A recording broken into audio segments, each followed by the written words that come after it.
বহু ৰাজনৈতিক অভিনয় দেখিলো, বহুত ৰাজনৈতিক নাটক দেখিলো। ভূপেন বৰা ডাঙৰীয়াৰ শেহতীয়া যি অভিনয় দেখিলো, সি অত্যন্ত দুৰ্ভাগ্যজনক আমাৰ কাৰণে নহয়। এই লাখ লাখ কৰ্মীয়ে এনেকুৱা অভিনয় কৰা মানুহবিলাকক যেতিয়া সমৰ্থন কৰি আগত গৈ থাকে, তাৰ পিছত যেতিয়া এনেকে চৌঠিঙীয়া কৰিবৰ কাৰণে বহু নাটক আৰু অভিনয় কৰি পেলাই থাকে, তেতিয়া কিমান মানুহক এওঁলোকে বিপদত পেলাই নিজৰ স্বাৰ্থত ৰাজনীতি কৰি থাকে, এইটো কথা অলপ চিন্তা কৰাৰ সময় সমাগত। আজি মই দেখিলো ভূপেন বৰা ডাঙৰীয়া ঘৰত ৰাতিপুৱাৰ পৰা যেন ঘৰত দৰাহে আহিব, একেবাৰে আপোনাৰ ফুলৰ টাব চাপ সজাই এনেকুৱা এটা পৰিৱেশ কৰিলে। আৰু এইমাত্ৰ মই যেতিয়া অলপ আগত গধূলা 8টামান বজাত যেতিয়া মই বেলতলাৰ পৰা আহি থাকিলো, মুখ্যমন্ত্ৰীৰ অভিনয়টো দেখিলো। একদম গাড়ীৰ ওপৰত দেখি একদম ভেটাপাৰাত মানুহক ঘোঁৰা মৰা টাটা বাই বাই দি যেন একেবাৰে ৰাস অভিষেক যেন জয় কৰি গৈছে। কাৰণটো আপোনালোকে বুজি পাওক, এই গোটেই দীৰ্ঘ পৰিকল্পনাত কংগ্ৰেছক নিঃশেষ কৰিবৰ কাৰণে ইনভেষ্টমেন্টৰ যিটো আজি ৰিটাৰ্ণটো তেওঁ লৈ ঘৰলৈ অত্যুৎসাহেৰে গুচি গৈছে। ভূপেন বৰা ডাঙৰীয়া, আপোনাক সন্মান সহকাৰে কালি আমি সকলো গৈছিলো। মই এইটো দলৰ কাকো সোধা নাই, মই নিজাববীয়াকে কৈছো। মই যেতিয়া লোকসভা নিৰ্বাচন খেলিছিলো তেতিয়াৰ পৰা আপোনাক অতি ওচৰৰ পৰা চাইছিলো, তেতিয়াৰ পৰাই দেখিছিলো যে আপোনাৰ ওপৰত হিমন্ত বিশ্ব শৰ্মাৰ বহুত ইনভেষ্টমেন্ট আছে, নাটক বহুত হল। আমি সিদিনাখন গৌৰৱ গগৈ ডাঙৰীয়াৰ লগত যেতিয়া যাত্ৰা কৰিছিলো, 13টা চিট গাড়ীত আছে বুলি কোৱা মানুহজন আপুনি। আৰু তাৰ ভিতৰত যে তাণ্ডৱ নৃত্য কৰি আপুনি যে কাজিয়া কৰিছিলে, আখৰে আখৰে কোৱা মানুহজনো আপুনি। গতিকে মই আজি বিনা দ্বিধাই এটা কথা কৈছো যে মোৰ কোনো আক্ষেপ নাই। ভূপেন বৰা ডাঙৰীয়াক সৌজন্যতাৰ খাতিৰত আমি মনাবলৈও গৈছিলো, কিন্তু ভূপেন বৰা ডাঙৰীয়াই যিটো ৰাম ঠগন, আপুনি যিবিলাক কথা কৈছে যে মই এইটো সেইটো, অকল নিজৰ সুবিধাৰ কাৰণে আপোনালোকে ৰাজনীতি কৰিছে। মই 17 বছৰ বিজেপি কৰিছো। 12 চনত আনুষ্ঠানিকভাৱে মই পৰ্টফলিঅ'ৰ পৰা ৰিজাইন দিছো। তাৰ পিছত মই কা আন্দোলনৰ সময়ত এই সুদীৰ্ঘ সময়খিনিত 16 চনতো মই যথেষ্ট ঘনিষ্ঠতাৰে কাম কৰাৰ পিছত, তাৰ পিছত মই নিৰাপদ দূৰত্বত থাকি আপোনালোকে জানে যে 21 চনত মই কংগ্ৰেছলৈ আহিছো। দীৰ্ঘ এটা সময় এটা দলত থাকি আন এটা দলত আহিবৰ কাৰণে দীৰ্ঘ সময় মানসিক স্থিতি গোটেইবিলাক লাগিছিলে। যোৱা পৰহিলৈকে যাত্ৰাত থাকি একে ৰাতিতে আপুনি নাটকখন কৰি আজি আপুনি দৰা আদৰা দি ডাঙৰীয়া অহা দি আপোনাৰ ঘৰত ধূপ ধূনা দি পেলাই আপোনাৰ পত্নীৰ আজি মুখত এনেকুৱা দেখিলো যে ইমান লাখ বিলাসত ভিতৰে ভিতৰে চুপে চুপে থাকাতকে আজি অন্তত খোল্লা আমি ধুনীয়াকে এটা ধুনীয়া লাইফ আমি চলাব পাৰিম। তেওঁলোকৰ ফূৰ্তিত এনেকুৱা হৈছে যেন ঘৰলৈ জোঁৱাইহে আহিছে।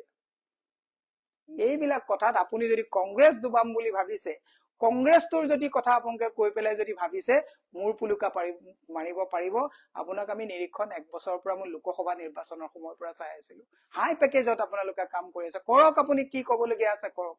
আপোনাক সিদিনাখন দুজন নিলজ্জ মানুহ অসমৰ মানুহে চাওক, সিদিনাখন গাড়ীত আমি যেতিয়া কথোপকথনত তেখেতে কৈছিলে যে মোক আপোনালোকে পাছফালৰ পৰা সদায় বাহ দি থাকে, আৰু মুখ্যমন্ত্ৰীয়ে কি কৈছিলে, ইছৰাম কব নোৱাৰি ইমান নিলজ্জ এনেকুৱা কথা। CID এনকুৱাৰী দিলে, CID SP মোৰ ঘৰত আহিছে ইন্টাৰগেশ্যনৰ কাৰণে, আপোনাৰ ঘৰত গৈছে, দেৱব্ৰত শইকীয়া তাত গৈছে, আৰু সেইজন নিলজ্জ মুখ্যমন্ত্ৰীৰ ওচৰত আপুনি শৰণাপন্ন হৈ আপুনি আজি তাৰিখত আপোনাক চৰিত্ৰহীন সজাই অসমৰ মহিলাক অশালীন, মই নাই কৰা আপোনাক অশালীন ব্যৱহাৰ কৰিছে বুলি মই কোৱা নাই, আপুনি এজন চৰিত্ৰহীন মানুহ বুলি মই নাই কোৱা, মুখ্যমন্ত্ৰীয়ে কৈছে। আৰু আজি সেই চৰিত্ৰহীন মানুহজনে, যিজনে আপোনাক চৰিত্ৰহীন বুলি কৈছে, দুপে দীপে আপোনাৰ পৰিয়ালে স্বাগতম জনাইছে, পইচা আমাৰ কম, কিন্তু মোক যদি কোনোবাই চৰিত্ৰহীন বুলি কয়, মোৰ হাজবেণ্ডে কিন্তু ইয়াত যদি সোমাই কোনোবা তাক পিঠি ফালি ঘৰৰ পৰা পঠাই দিলে।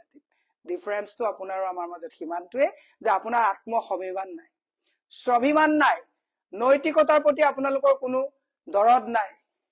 দুখ পাইছো আপোনাক, দুখ নাই পোৱা, লাজ পাইছো যে ইমান দিন আপোনাৰ নেতৃত্বত কংগ্ৰেছ দলটোত আমি কাম কৰি আছিলো। বেয়া পাওক, মোৰ কবলগীয়া নাই, এইটো মই ব্যক্তিগতভাৱে কৈছো যে আপোনাক চৰিত্ৰহীন বুলি কোৱা মানুহজনে কোৱাজনো কেনেকুৱা মানুহ, আৰু আপুনি যোৱাজনো আপোচকাৰীজন কেনেকুৱা। আপুনি নাটক কাইলৈ পৰা নকৰিব, আপুনি কোনে আপোনাক কিমান চেবটেজ কৰিছে নকৰিব। প্ৰত্যেকটো ৰাজনৈতিক দলত হিউমিলিয়েশ্যন থাকে, প্ৰত্যেকটো ৰাজনৈতিক দলত মানুহৰ পিছত মানুহ লাগি থাকে। আজি আমিও বহুত প্ৰত্যাহ্বান লৈ আছো। মই 100% আমি ইমানটো কথা কব পাৰো যে দলৰ যেতিয়া বেয়া দিন থাকে, মই যেতিয়া বিজেপিত আছিলো বেয়া দিনত মই তাত বেয়া পাই থাকোতেও মই কেতিয়াও কোৱা নাছিলো দলটোৰ ক্ষতি হব বুলি। চৰকাৰ যেতিয়া আহিছে তেতিয়া হাত চাত ধুই ওলাই গুচি আহিছো। আজি কংগ্ৰেছত আছো, মই কংগ্ৰেছত আজি চৰকাৰ নথকা অৱস্থাত অত্যন্ত যদি চেপাটো থাকো, তেতিয়াও কংগ্ৰেছৰ ক্ষতি নকৰো, এইটো মোৰ নৈতিক দায়িত্বৰ ভিতৰত পৰে। কাইলৈ যদি কংগ্ৰেছে চৰকাৰ কৰে, চৰকাৰ কৰি যদি কংগ্ৰেছৰ মানুহবিলাক অহংকাৰী হয়, হয়তো কংগ্ৰেছত নাথাকিবও পাৰো, কাৰণ আমি ক্ষমতাৰ কাৰণে কেৱল ৰাজনীতি কৰা নাই। ভূপেন বৰা ডাঙৰীয়া, নাটক বহুত হল, অভিনয় বহুত হল, বন্ধুত্ব দিনত কংগ্ৰেছত গালি পাৰে আৰু কেইটামান ধুৰন্ধৰ আছে। গালি পাৰে, আপুনি এদিন মোক নিজেই কৈছিলে যে দলটো যদি ভাঙি থাকি গালি পাৰি যদি থাকে হিমন্তই বেয়া নাপায়, মোৰ লগত বন্ধু। আপুনিও খোলক কিমান কথা, আমিও খুলিম আপোনাৰ কথা। লাজ পাইছো আপোনাক পুৰহি চৰিত্ৰহীন বুলি কৈ আপুনি কোৱা সেই তেনেকুৱা কথা একে মুখ্যমন্ত্ৰীয়ে কোৱাৰ পিছত আমি CIDত আপোনাৰ নিচিনা এই তেনেকুৱা উদ্ভট কথা কোৱাৰ কাৰণে আমাৰ ঘৰত CIDয়ে ইন্টাৰোগেশ্যন কৰিবলগীয়া হৈছে, আৰু আজি নিলজ্জভাৱে আপুনি ভৰি ধুৱাই পেলাই তেওঁ তাত নি আপোনাৰ ঘৰত আৰতি উৰাইছে। যাওক, অকলে যাওক, তৃণমূলৰ কৰ্মীক লগত নি তাত বাৰান্দাৰ চুকত বহিবলৈ নাযাব। আৰু ভৱেশ কলিতাই আজি কি কথা কৈছে মনত ৰাখিব, যে আপুনি যাওঁতে সেই এজন ধুৰন্ধৰে আন এজন ধুৰন্ধৰকে স্বাগতম জনাইছে। বিজেপি কোনেও কিন্তু আপোনাক স্বাগতম নজনায়, কাৰণ বিজেপিৰ সকলোকে 4 দিন আগত মুখ্যমন্ত্ৰী আপোনাক চৰিত্ৰহীন বুলি কৈ দিছে। এই কথাবিলাক মনত ৰাখিব। ধন্যবাদ।